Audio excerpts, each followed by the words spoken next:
안녕하세요. 임대박사 투데이입니다. 오늘은 마지막 요일이죠. 금요일입니다. 불금 되시기 바라고요. 오늘은 주거용 부동산과 업무용 부동산, 공인중개사가 첫 직장으로 어떤 분야로 가면 좋을지에 대해서 한번 차이점과 장단점을 말씀드려 보겠습니다. 보통의 이제 소속공인중개사 분들이나 중개보정 분들이 사무실을 선택할 때 1차적으로는 주거용을 하고 그 다음에는 업무용 부동산을 하고 그 다음에는 상업용 부동산을 배우고 마지막으로 빌딩 업무를 배우는 거야 라고 이렇게 알고 계신데요. 꼭 그렇지만은 않습니다. 각 분야에 맞는 분야가 있고요. 꼭 주거용이 먼저다, 업무용이 나중이다 이런 건 아닙니다. 우선은 주거용을 먼저 살펴보면 우선 가장 큰 특징이 업무용 부동산 업무와의 가장 큰 차이점은 출퇴근 시간입니다. 저희가 보통 이제 집을 구하러 다닐 때는 보통 주말에 많이들 다니시죠. 그렇기 때문에 그리고 이제 퇴근하시고 직장인 분들이 그래서 이제 그 고객님의 입장에서 생각을 해서 중개를 해야 하기 때문에 보통은 저녁 시간에 손님을 만나고 주말에 손님을 만나고 보통은 오전 시간에 답사와 사진 촬영 등을 하러 다니고 전화 작업 등을 하게 되죠. 그래서 주말에는 좀 쉬기가 어렵고요. 보통 주거용 부동산을 하시는 경우에는 평일날 쉬는 경우가 많습니다. 그리고 평일날 저녁에 늦은 업무가 좀 많은 편이고요. 대신에 오전 출근이 좀 늦을 수는 있습니다.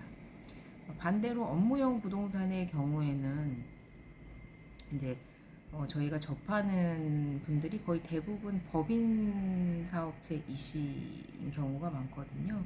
개인 사업자라 할지라도 보통은 본인의 업무 시간에 나오셔서 사무실을 보러 오시는 경우가 많습니다.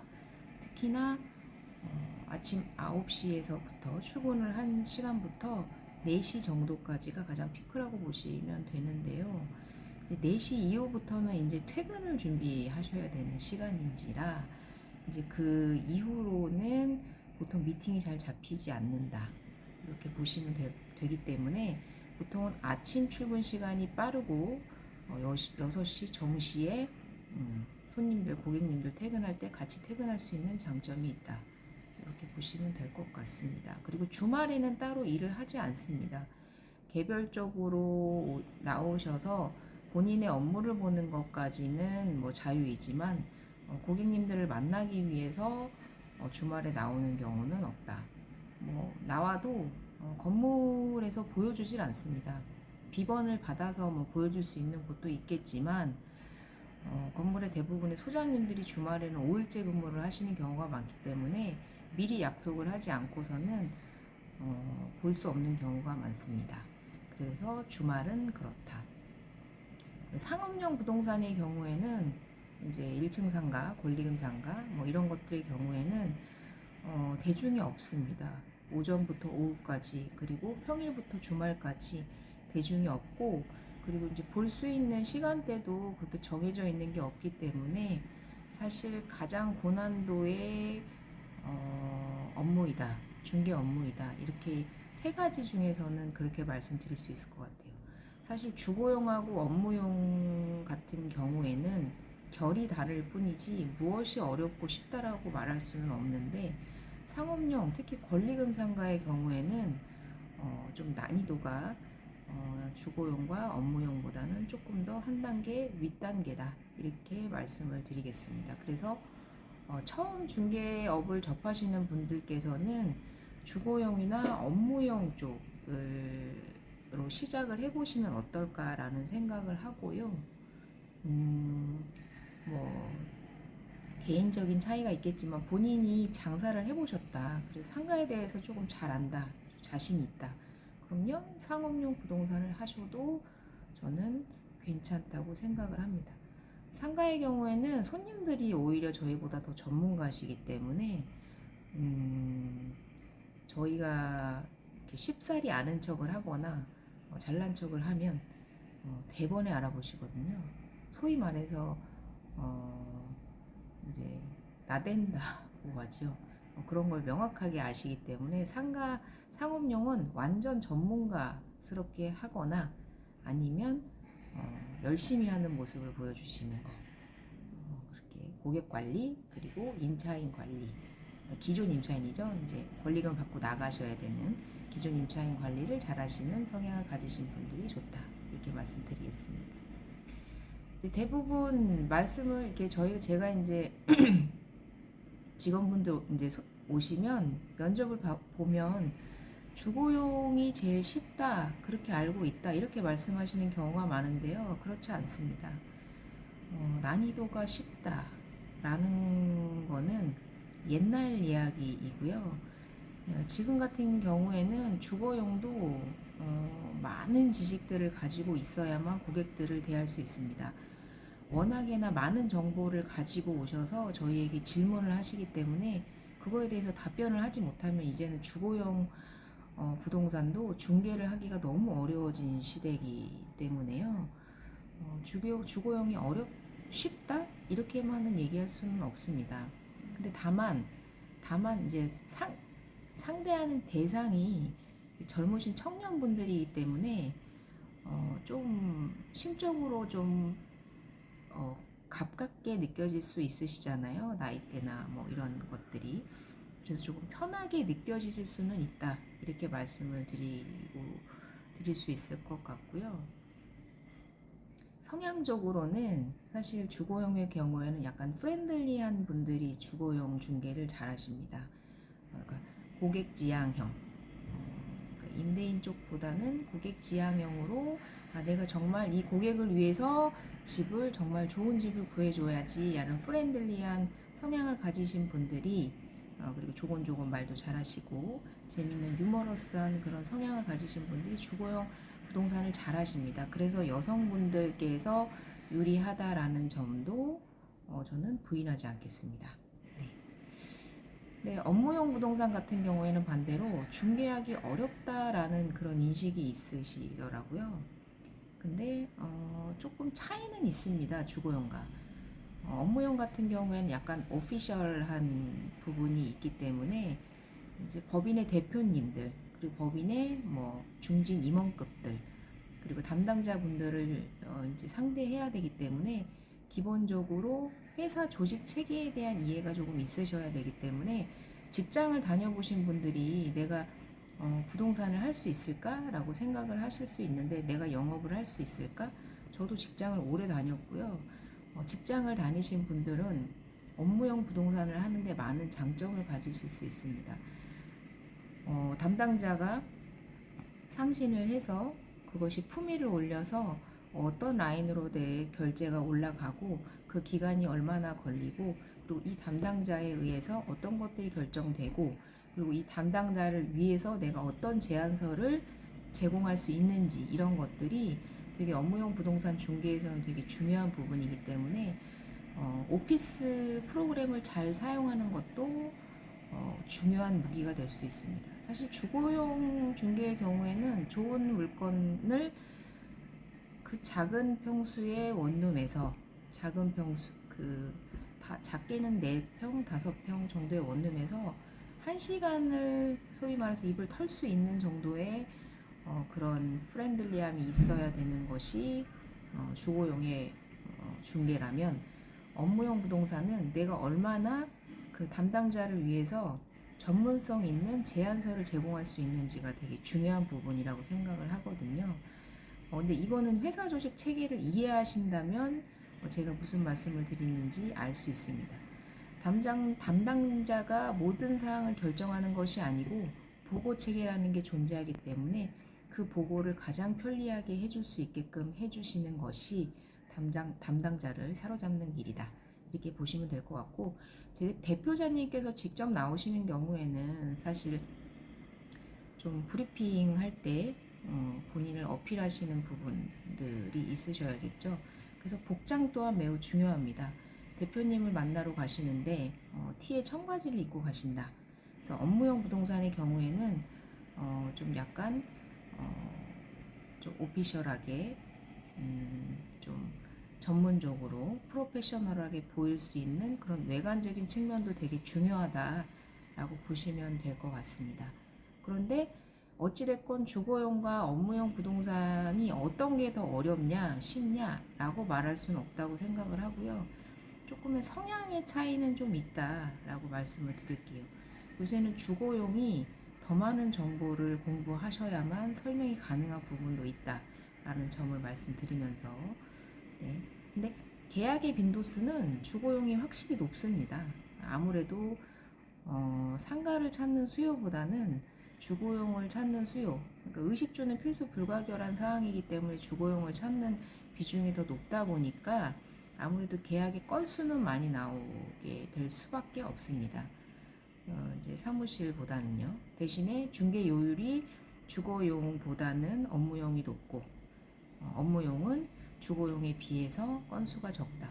그래서 텐션을 높게 가져가시는 분들 있잖아요. 빠르게 뭐 한 달에 뭐 나는 계약을 뭐 이틀에 한 번씩은 계약을 해야 돼. 이런 텐션으로 빠르게 가고 싶으신 분들은 주거용이 맞으시고요.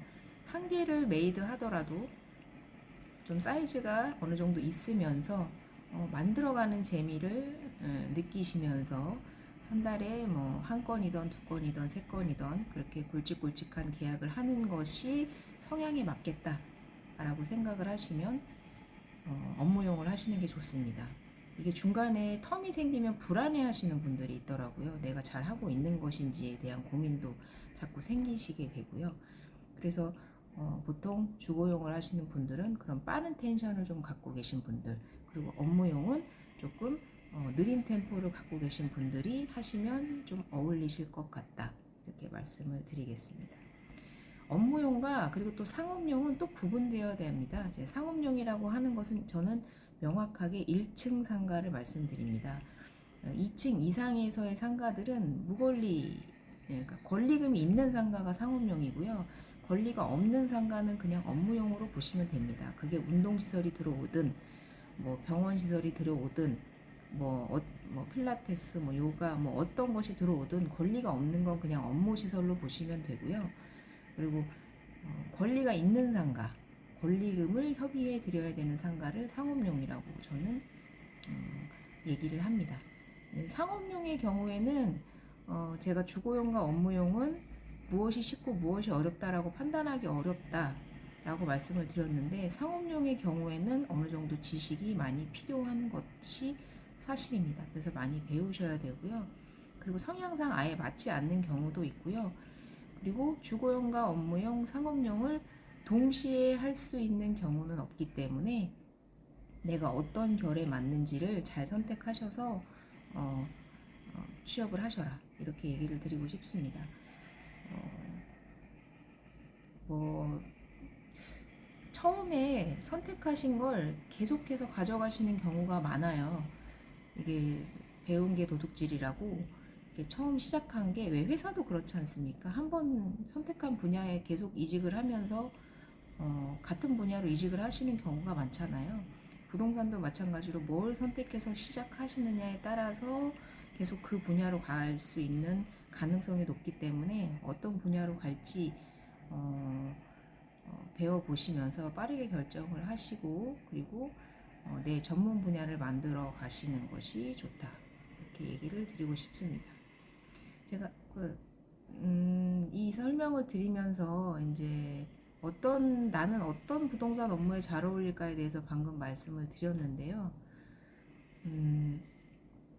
그 주거용 같은 경우에는 내가 프렌들리한 말을 조곤조곤 재밌게 1시간 동안 작은 5평짜리 원룸에서 1시간 동안 그 원룸에 대해서 설명할 수 있는 정도의 프렌들리함이 있으시다면 주거용이 맞습니다.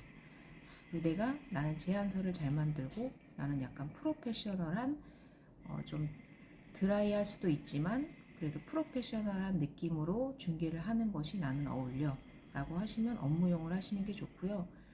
나는 임차인, 그러니까 기존 임차인과 신규 임차인, 그리고 임대인의 관리를 잘해. 나는 관리 업무를 너무 잘해. 사람 관리를 잘해. 그래서 나를 믿고 중개를 할 수 있게끔 만들 정도의 신뢰감 형성 구축을 잘해. 그렇다면 상업용 부동산이 잘 어울리실 수 있습니다. 권리금 부동산. 일을 해보시면 제가 무슨 말씀을 드리는지, 왜 이런 말씀을 드리는지 이해를 하실 거예요. 정통 부동산에 들어가서 업무를 배우셔라. 그게 1층 개업 공인중개사던 2층 부동산이건 중개법인이건 상관없습니다. 중개사 부동산에서 업무를 배우셔라. 저는 말씀을 드리고 싶습니다. 저희는 중개사니까요.